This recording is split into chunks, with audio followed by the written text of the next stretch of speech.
Փաստ է, ես կարծում եմ ինքնին խոսում փաստ է։ Ինչ կասեք Փաշինյանի ստեղծած հանձնաժողովի մասին,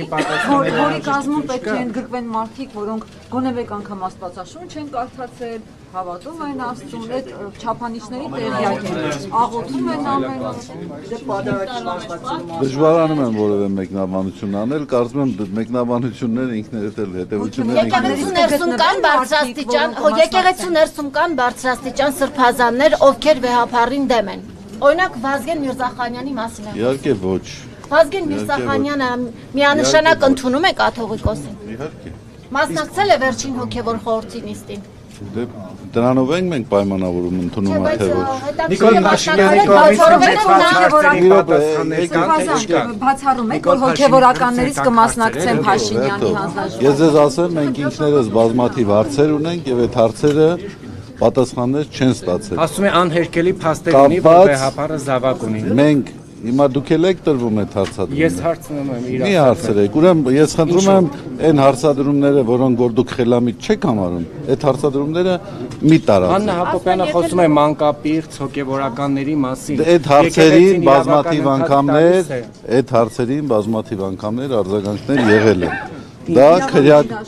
քրեական հանցակազմ է պարունակում իր մեջ, եթե նման տեղեկություն կա, կարող են դիմել համապատասխան մարմինների։ Ամբողջի միջոցով կաթողիկոսին հեռացնել հնարավոր կլինի։ Գիտեք, բռի ուժով ամեն ինչ էլ հնարավոր է անել, բայց ես կարծում եմ, որ մենք ապրում ենք, չէ՞, քաղաքակիրթ երկրում ենք, չէ՞ ապրում։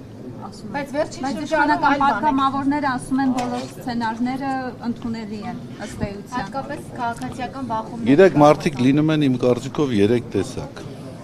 Առաջինը, որ ասում են ճիշտ, երկրորդը, որ ասում են սուտ, եւ երրորդը, որ ինչ ուզում են ասում են։ Հիմա ինչ ուզող ասող մարդիկ հավանաբար շատ կան։ Ինչ ուզեն կասեն։ Ինչու են պատերազմ հայտարարել եկեղեցու սրբազան։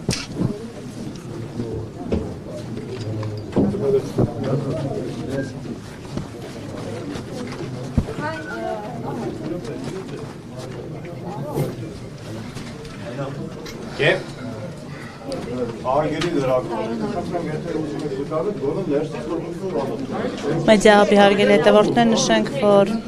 քիչ առաջ մենք զրուցում էինք Արշակ Սրբազանի հետ, որը